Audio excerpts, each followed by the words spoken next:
সংবিধানটা হচ্ছে প্রতারণার একটা দলিল। বাঙালি জাতীয়তাবাদ তো আপনারাই কবর দিলেন 1905 সালে। প্রোক্লেমেশন ইন্ডিপেন্ডেন্টে লেখা আছে শেখ সাহেব রাষ্ট্রপতি হবেন, শেখ সাহেব যতদিন রাষ্ট্রপতি থাকবেন না ততদিন অস্থায়ী রাষ্ট্রপতি হিসাবে কে ভাইস প্রেসিডেন্ট হিসাবে সৈয়দ নজরুল ইসলাম থাকবেন। আবার বলেছে নট এন অ্যাক্টিং রাষ্ট্রপতি, এখানে আপনারা দেখেন পরে লেখা আছে ভাইস প্রেসিডেন্ট হিসাবে, উপরাষ্ট্রপতি হিসাবে।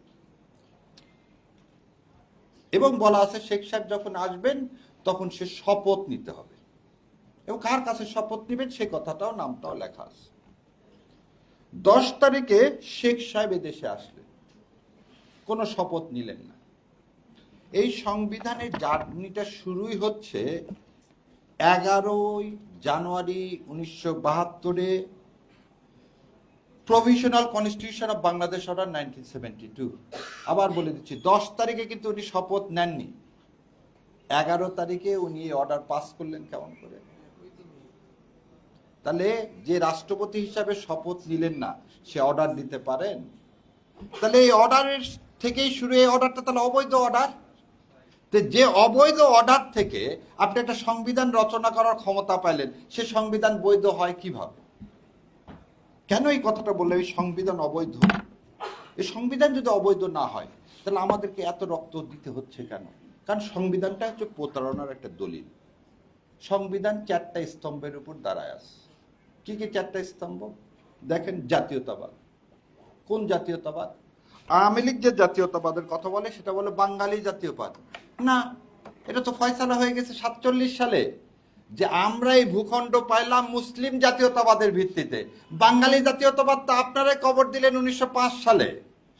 বঙ্গভঙ্গের সময় যখন বঙ্গবন্ধু রদ করে ফেলে দিলেন 1911 সালে, তখন তো আপনারা বললেন না বাঙালি জাতীয়তাবাদ বলে কিছু থাকবে না। মাউন্ট ব্যাটেন যখন ABC পরিকল্পনায় এই বাংলা নিয়ে একটা অঞ্চল তৈরি করতে চাইলেন, তখন তো কংগ্রেস ওটা মেনে নিল না। তাহলে আমরা যে বাঙালি জাতীয়তাবাদের ভিত্তিতে তো 47 হয়নি, এটা মীমাংসিত মুসলিম জাতীয়তাবাদের ভিত্তিতে আমাদের এটা হয়েছে। যে মুসলিম জাতীয়তাবাদের মধ্যে যদি হয়ে থাকে, আপনি এই সংবিধানে কিভাবে বাঙালি জাতীয়তাবাদ ঢুকালেন? আসেন, দ্বিতীয়টা হচ্ছে ধর্মনিরপেক্ষতা। 91% মুসলমানের দেশে 70 সালের ভোট হলো, সে ভোটে লেখা ছিল বিসমিল্লাহির রহমানির রহিম, আল্লাহর উপর পূর্ণ আস্থা ও বিশ্বাস, এবং কোরআন ও সুন্নাহর বিপক্ষে কোনো আইন করব না। আপনি সংবিধানে 72 সালে ধর্মনিরপেক্ষতা ঢুকালেন কিভাবে? কে দিল আপনাকে? ম্যান্ডেট তো পাইতে হবে। আপনাদেরকে একদম সবাইকে আমরা সবসময় আমি চ্যালেঞ্জ করি, ভাইরে 25শে মার্চের আগ পর্যন্ত একটা ডকুমেন্ট দেখান যে ডকুমেন্টে 7ই মার্চের ভাষণ বলেন, 6 দফা বলেন, 11 দফা বলেন, 21 দফা বলেন, যুক্তফ্রন্টের কোথাও ধর্মনিরপেক্ষতা ছিল, সমাজতন্ত্র ছিল না। আপনি কনস্টিটিউশনে ঢুকাই দিলেন ধর্মনিরপেক্ষতা, সমাজতন্ত্র। তাহলে 4টার মধ্যে যদি 3টার জন্যেই এই যুদ্ধ হয়নি। এদেশের মানুষ কোনোদিন সে যুদ্ধ করেনি। এদেশের মানুষ একটা ধর্মপ্রাণ মানুষ।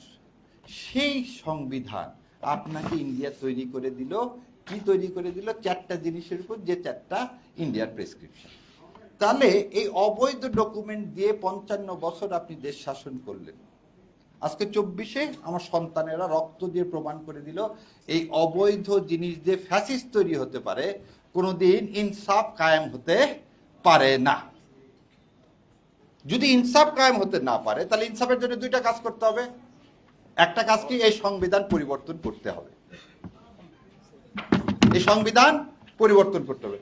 আমার শহীদের ভাই উনি বললেন রাজনৈতিকভাবে সবাই, হ্যাঁ, 270 দিন একসাথে বসে আপনারা সবাই সিদ্ধান্ত গ্রহণ করলেন এই সংবিধান পরিবর্তন করা হবে। আপনারা হ্যাঁ ভোটে ভোট চাইলেন, কিন্তু আপনারা কি করলেন দেখেন, বেইমানির ফল কোনোদিন ভালো হয় না। আমি সেই 5ই আগস্টের পর থেকে প্রথম দিন থেকে, হাসিনুর ভাইও আছে, প্রথম দিন থেকে আমি বলে আসি, আপনি যদি বীজটাকে রেখে দেন গাছ ভালো হবে না। রাষ্ট্রপতি সরান, চুপ্পুকে সরান। সেই কথাটাই কিন্তু আজকে বিএনপি করতেছে। দেখেন কেন করতেছে। চুপ্পু গেলেন চিকিৎসার কথা বলে ইংল্যান্ডে। চুপ্পু সাহেব ইংল্যান্ডে গেলেন কি জন্য? চিকিৎসার কথা বলে। একটা মানুষ ফিজিউটিভ, যার শাস্তি হয়েছে মৃত্যুদণ্ড, আইনে সে পালাতক। রাষ্ট্রপতি শপথ নিছেন এই সংবিধান অনুযায়ী দেশের সার্বভৌমত্ব রক্ষা করবে। সে কিভাবে একজন পালাতক আসামির সাথে ফোনে কথা বলে এদেশে কিভাবে সামরিক শাসন জারি করা যায় সে নিয়ে তিনি পরামর্শ করে আসছেন। এবং যে কথাটা আমি প্রথম দিন থেকে বলছি, শোনেন, আব্দুর রহমান বিশ্বাস, অনেকে ইতিহাসের কথা জানেন না, আব্দুর রহমান বিশ্বাস সাহেব সেদিন বলছে আমি মৃত্যুকে বেছে নিব কিন্তু আর্মির হাতে ক্ষমতা দিব না। সেজন্য নাসিম সাহেব সেদিন ক্ষমতা টেক ওভার করতে পারেনি। আমি জনাব প্রধানমন্ত্রীকে প্রথম দিন থেকে বলে আসছি, যতদিন এখানে চুপ থাকবে আপনার এই মসনদ, আপনার এটা হচ্ছে ভূমিকম্পের মতো কয়েক সেকেন্ডের ব্যাপার। এখনই যদি চুপ বলে যে আমি এই পার্লামেন্ট ভেঙে দিলাম এবং ক্ষমতা হস্তান্তর করে দিলাম, কার কাছে? সেনাবাহিনী প্রধানের কাছে। কি করার আছে? কারণ এই সংবিধানে এটাই প্রভিশন, এই সংবিধানে এটাই প্রভিশন। আপনি দেখলেন সেই চুপ্পু এই কাজটাই করে আসলো। আপনি আবার কালকে বলতেছেন উনি চিকিৎসার কারণে পদত্যাগ করতে পারে, দেশ থেকে বের হতেই পারে। মানে আপনি তাকে পদত্যাগ করে আবার দেশ থেকে বের করে দেওয়ার একটা এগ্রিমেন্ট করতেছেন। কার সাথে? যেমন ভাই বললে সব দল এক না, সবাই এক না। জুলাইয়ের সাথে বেইমানি করতেছে বলে আজকে সংস্কার হচ্ছে না। জুলাইয়ের সাথে বেইমানি হচ্ছে বলে এই ভাইয়ের সন্তানদের এখনো বিচার হচ্ছে না। এই চুপ্পুরা এখন এখানে বসে আছে। এই এস্টাবলিশমেন্ট এখনো আমাদের বিরুদ্ধে কাজ করে যাচ্ছে। দাঁড়ায় আছে কে? এই কনস্টিটিউশন।